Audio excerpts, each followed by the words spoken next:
noite a todos. Meu nome é Guilherme, eu sou servidor público, né? Trabalho na vara criminal da Defensoria Pública. Deixa eu só fazer uma gambiarra aqui. Esse negócio de postura ferra com a gente. E nós vamos abordar diretamente a resolução 2469 de 22. É uma resolução recente, então eu diria que ela tem uma boa chance de ser cobrada, principalmente porque ela disciplina no âmbito do MP do Estado do Rio o acordo de não persecução civil, de forma a regulamentar o disposto no artigo 17b da Lei 8429. 8429 é a LIA, Lei de Improbidade Administrativa, certo? Tem uma parte dessa lei que faz a previsão, então, do acordo de não persecução civil, que é uma coisa similar ao termo de ajuste de conduta que nós falamos ontem na outra resolução. Então vamos direto a ela. É o artigo 17b da 8429, mas nós vamos estudar o 8429 ainda em tempo. O PGJ, né, no uso de suas atribuições, considerando que a atribuição do Ministério Público, nos termos do artigo 27 da Constituição, então é mais uma revisão. O que é o artigo 27?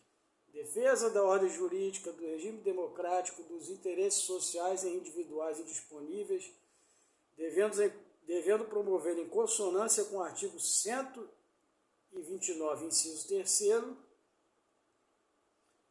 o inquérito civil e a ação civil pública para a proteção do patrimônio público e social. Nós já tratamos do inquérito civil e da ação civil pública em outra resolução, e agora a gente está tratando do acordo de não persecução. É o acordo que visa evitar essa... Está estranho que eu não estou conseguindo olhar diretamente para a câmera, mas enfim, está uma merda.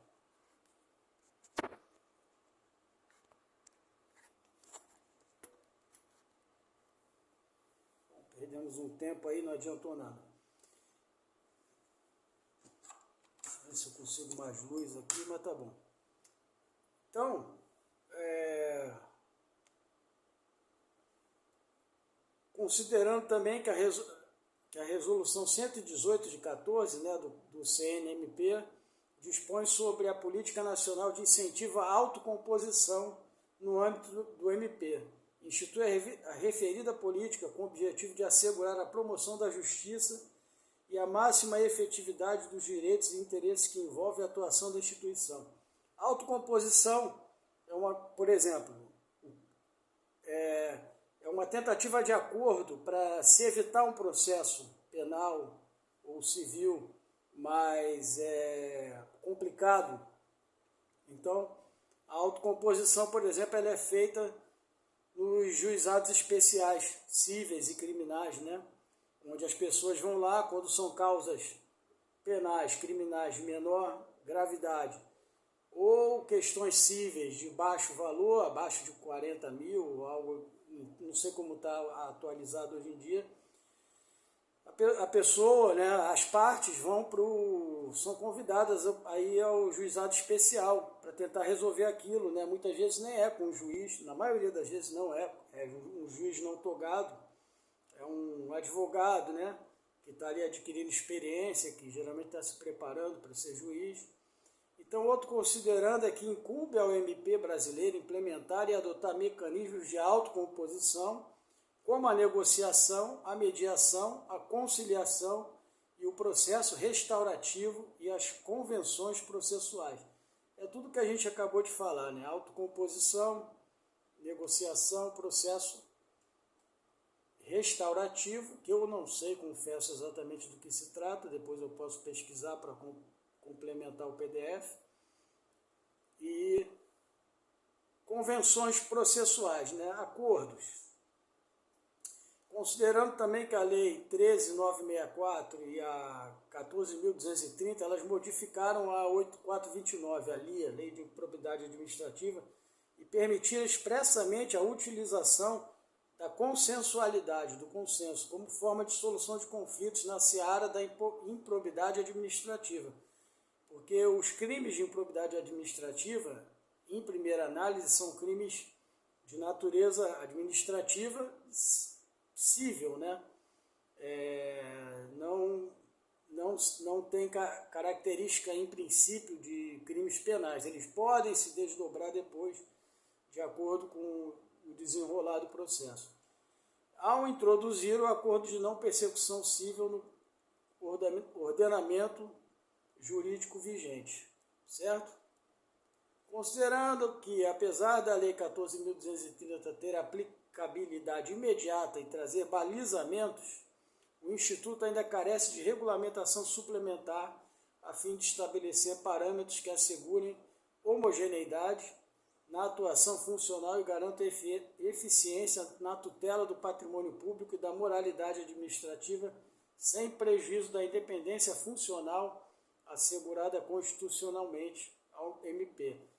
Então, ele está dizendo o seguinte, que a Lei 14.230, de 21, ela modificou bastante a LIA, a 8429, inclusive introduzindo o acordo de não persecução cível. No entanto, ele não foi suficiente, ainda demanda mais regulamentação, mais detalhamento. E para isso existe essa resolução aqui no âmbito do MP do Rio. E considerando que consta no procedimento do SEI, o SEI é um sistema, tá? Informatizado, que é usado pela Defensoria Pública, pelo Tribunal de Justiça, pelo MP.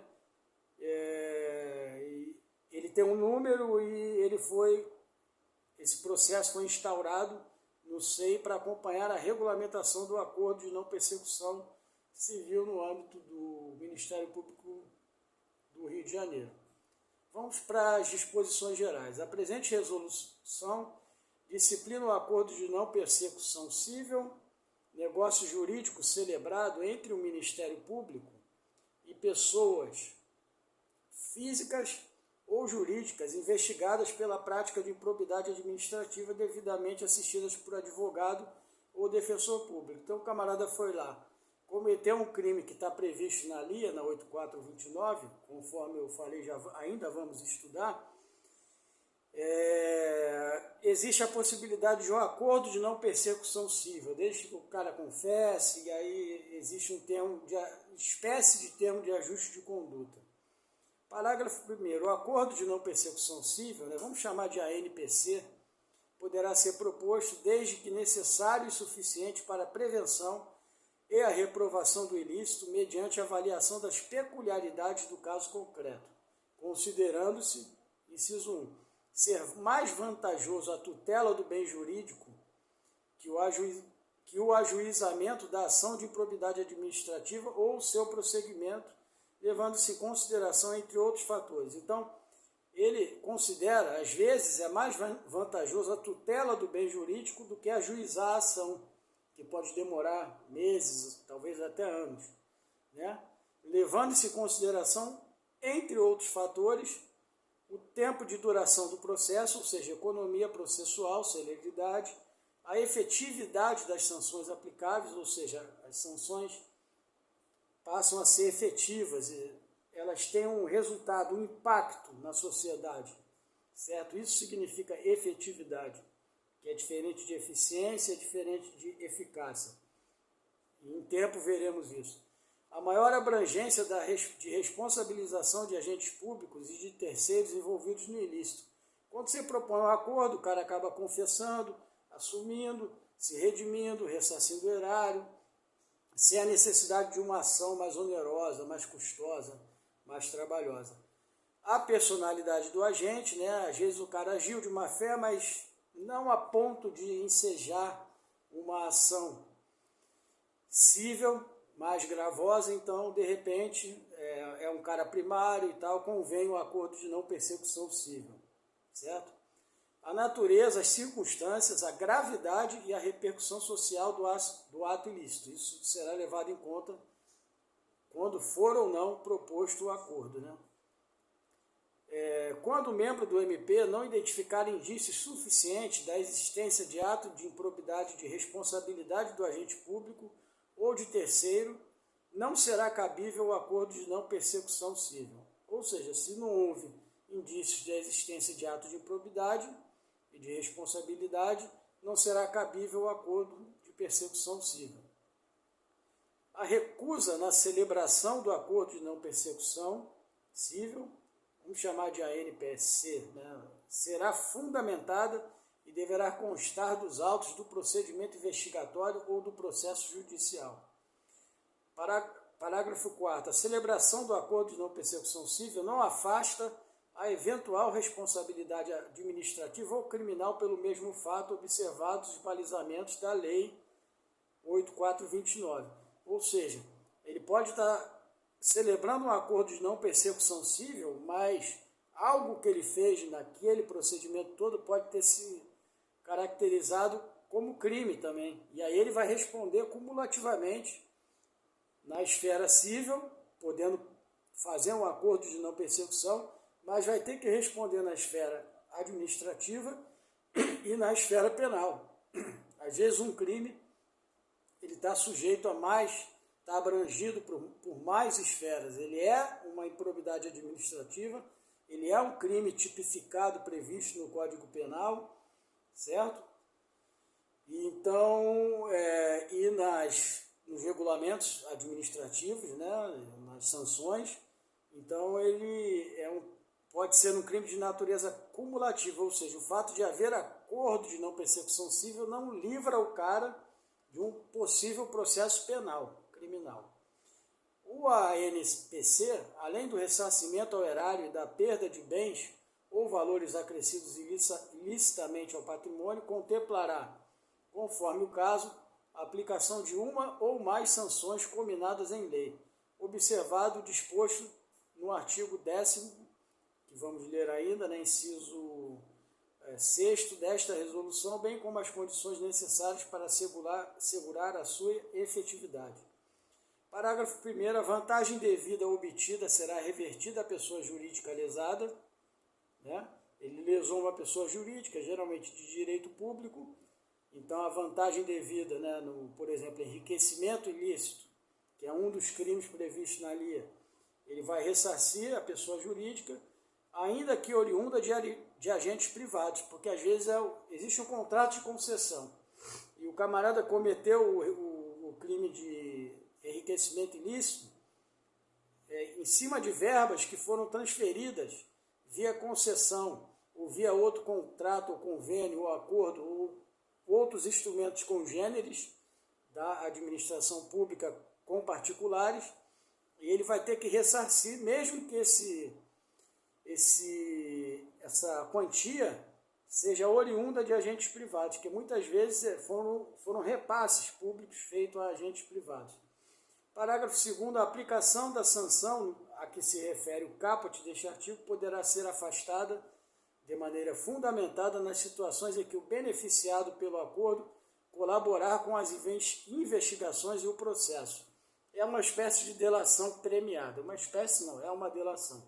Ele poderá ter a sanção, né, do caput, que é, vamos ver qual é a sanção do caput, que é o ressarcimento erário ou a perda de bens e direitos, poderá ser atenuada ou mesmo não aplicada cadê? Me perdi aqui. A vantagem devida obtida será revertida. A sanção a que se refere o caput poderá ser afastada. Ele não será sancionado de maneira fundamentada nas situações em que o beneficiário pelo acordo colaborar com as investigações e o processo. Quando ele começar a dar nome aos bois, como fez o Antônio Palocci, naquela ocasião em que ele delatou 200 pessoas, né, naqueles crimes lá da Lava Jato. Capítulo 2º, das modalidades. O ANPC pode ser de pura reprimenda ou de colaboração. Neste último caso, colaboração diante da complexidade dos fatos ou da participação de outros envolvidos. Para ele colaborar tem que haver outros envolvidos, para ele dedurar mesmo, entregar, dar nomes, né, dar modus operandi, como é que eles fizeram. Então, nesse caso, ele poderá promover. O acordo poderá ser promovido em benefício desse acusado. O acordo de pura reprimenda, né, que é só uma repressão, abrevia o procedimento de responsabilização mediante aplicação imediata das medidas sancionatórias convencionadas. Então ele pode não sofrer a persecução penal, porém, de cara ter que pagar uma multa, é uma sanção. Poder ter que ressarcir o erário é outra sanção. São sanções que podem ser cumulativas. Artigo 5º. Acordo de colaboração visa a obtenção de informações e meios de prova que comprovem o ilícito, sendo que a premiação ajustada, que seria a espécie de delação premiada, fica condicionada à colaboração efetiva e voluntária, né? O cara não pode ser forçado a aplicar essa premiação ajustada com a investigação e com o processo, desde que advenha um ou mais dos seguintes resultados. 1. Identificação dos demais coautores, partícipes e beneficiários do ato ilícito. 2. Localização dos bens, que podem às vezes ser mandados para a Suíça, para as Ilhas Caimã. Direitos e valores para fins de ressarcimento do dano ao erário ou reversão à pessoa juridicalizada da vantagem devida obtida, a devolução do enriquecimento indevido, né? O acordo de não persecução civil será submetido à homologação judicial, ou seja, ele tramita ali no âmbito administrativo, na lei de improbidade, mas ele vai ter que ser homologado em sede jurisdicional, sendo exigida a prévia aprovação do Conselho Superior. Então isso vale marcar, tá? Esse artigo todo. Sendo exigida a prévia aprovação do CSMP em se tratando de ajuste extrajudicial. Se for persecução civil, homologação judicial. Se for um ajuste extrajudicial, é exigida a aprovação do Conselho Superior para que haja o acordo de não persecução. Parágrafo 1º do artigo 6º. No bojo do acordo deverão ser celebradas as convenções que se fizerem necessárias, com realce para a imediata execução das sanções pactuadas e a extinção do processo com resolução do mérito, em se tratando de acordo celebrado no plano judicial, observadas as peculiaridades de eventual acordo de colaboração. Ou seja, no cerne do acordo deverão ser celebradas convenções, acordos, que se fizerem necessários com realce para a imediata execução das sanções pactuadas, as sanções que forem acordadas nesse acordo de não persecução, e a extinção do processo com resolução do mérito, ou seja, o processo, o cara o mérito foi julgado, entendeu? O mérito do processo é o objeto, né? O cara vai ser... o processo será extinto com resolução de mérito, ou seja, de certa forma, inocentando o agente, né, que se submeteu ao acordo, em se tratando de acordo celebrado no plano judicial, observadas as peculiaridades de eventual acordo de colaboração. Na hipótese de ser convencionada a suspensão de direitos políticos, que é uma das previsões que está lá na Lei 8429, a suspensão dos direitos políticos como punição para crimes de improbidade administrativa. Nos 10 dias subsequentes, vou grifar aqui, à homologação do acordo, o órgão de execução extrairá as peças necessárias e comunicará à Justiça Eleitoral para fins de inscrição no Sistema de Informação de Óbitos e Direitos Políticos, nos termos de quê? Vamos pular a página aqui. Nos termos do inciso 2º do artigo 1º, do inciso 2º do artigo 6º da Resolução Conjunta 6 de 21 de maio de 22 do Conselho Nacional de Justiça e do TSE. Não vale a pena a gente ir até ela. Parágrafo 3º. Dá-se-á ciência ao PGJ e ao CSMP, Conselho Superior, no prazo de 10 dias. Tá? Então, vou botar aqui ciência ao PGJ e ao CSMP no prazo de 10 dias da decisão que homologar ou não o acordo. Capítulo 3. Do acordo nos tribunais. O acordo de não persecução civil poderá ser celebrado posteriormente à sentença, presentes os requisitos estabelecidos nessa resolução. Então, vamos supor, O cara foi condenado.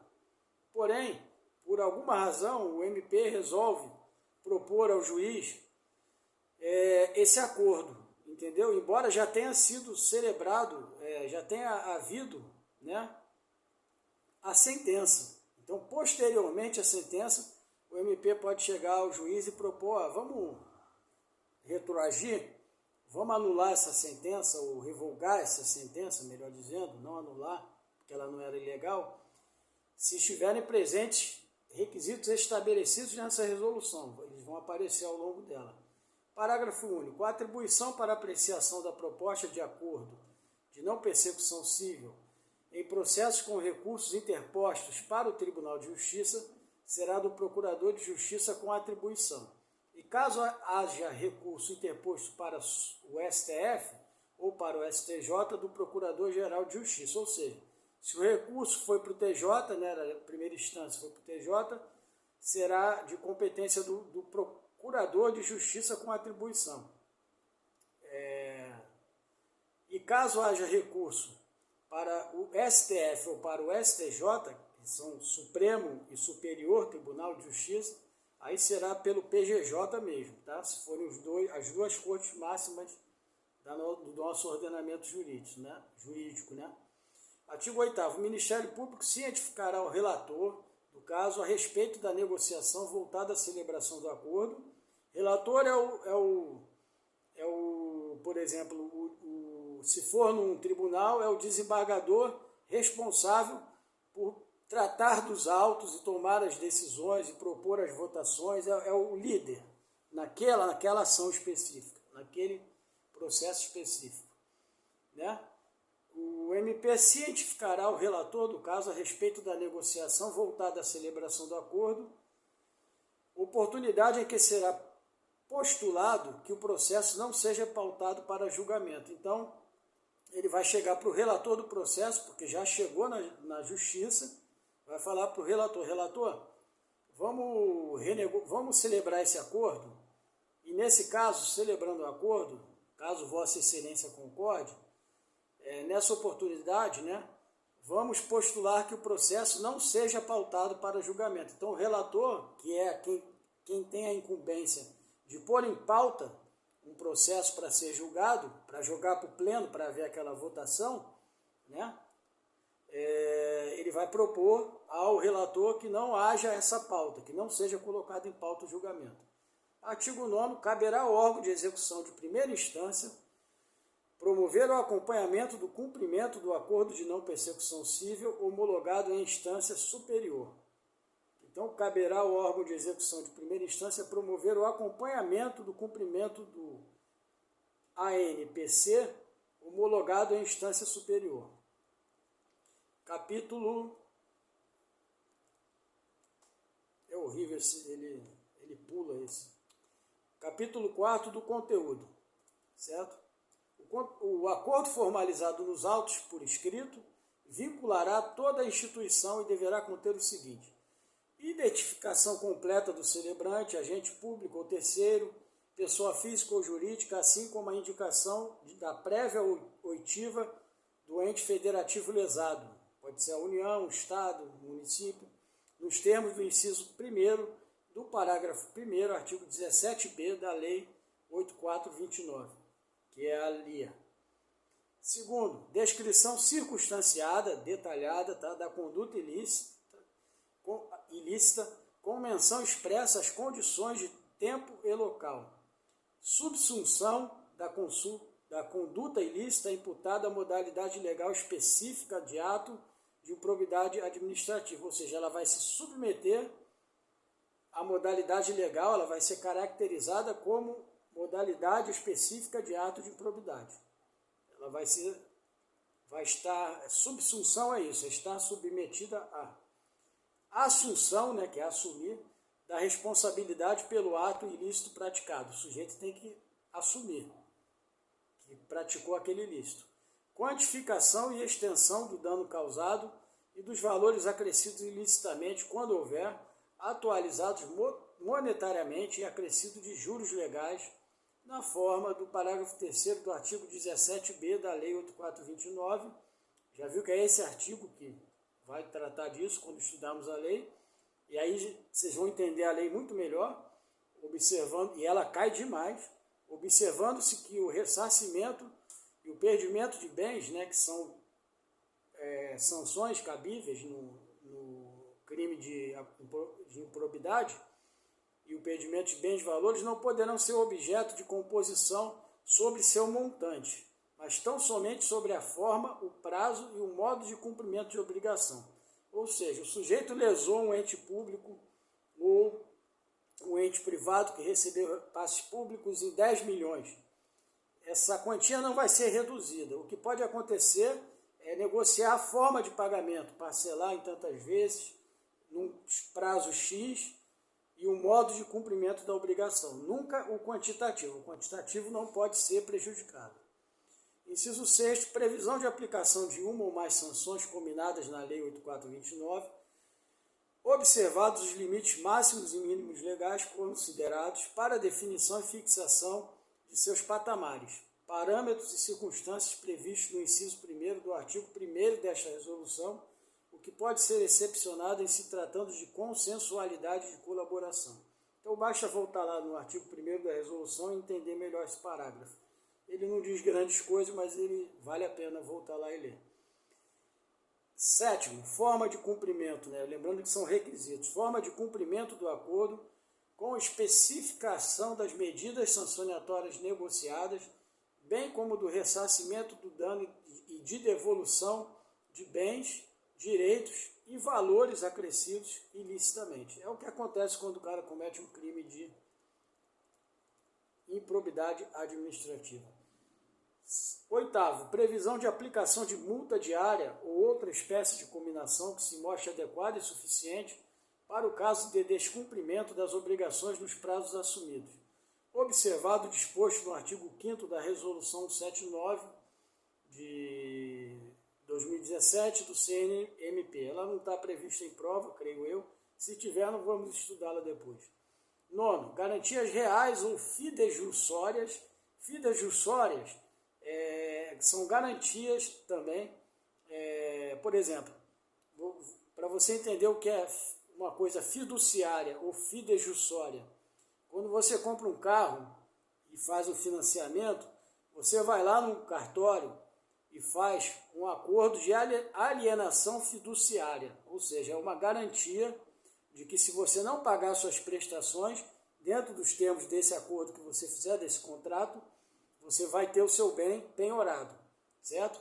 Então, garantias reais, certo? São garantias em dinheiro, em bens, em imóveis, ou fidejussórias, que são adequadas, que aí cabe qualquer tipo de... Tem a ver com fiança também, e suficientes para assegurar o cumprimento das obrigações pecuniárias derivadas do acordo, das obrigações pecuniárias que derivam do acordo. O acordo vai livrar o cara do processo, mas não vai livrar o cara de pagar o prejuízo que ele causou. 10º, compromisso, quando for o caso, de colaborar amplamente com as investigações, promovendo a identificação de outros coautores, partícipes e beneficiários, já falamos disso, né? Bem como a localização de bens, direitos e valores e a produção de outras provas no curso do inquérito civil ou do processo judicial. Tem um artigo quase igual a esse, né, que nós lemos ainda agora. 12. Hipóteses de extinção e rescisão do acordo e suas respectivas consequências. Às vezes o cara faz o acordo e depois não cumpre com ele. Você está entendendo? Então, se ele não cumpre com o acordo, ele está sujeito a consequências, né? E a extinção do acordo, né? Ele perde aquele benefício que ele ganhou com o acordo. 13. Previsão de que a eficácia do acordo extrajudicial estará condicionada à homologação judicial, bem como à prévia aprovação do Conselho Superior quando celebrado no plano extrajudicial. Lembra, sempre que for no plano extrajudicial, é exigida a aprovação do Conselho Superior do Ministério Público, porque ele é um órgão extrajudicial. Eu já falei isso nas transmissões sobre MP, se vocês bem se lembram. E o 14º, previsão de que a rescisão de acordo por responsabilidade do celebrante, ou seja, ele quebrou o acordo, não implicará a invalidação da prova por ele fornecido ou derivado. Ou seja, ele quebrou o acordo, mas tudo que ele forneceu de prova, nomes que ele deu, indicações, locais, ou quaisquer outras informações úteis para a averiguação dos ilícitos, elas não vão ser perdidas porque o acordo foi quebrado, entendeu? Ele quebrou porque quis. Vamos parar aqui no capítulo 5º da celebração e na sequência a gente termina essa resolução em 2 partes, ok? Vou ficando por aqui, eu tenho que olhar para cá para poder olhar para você. Muito obrigado.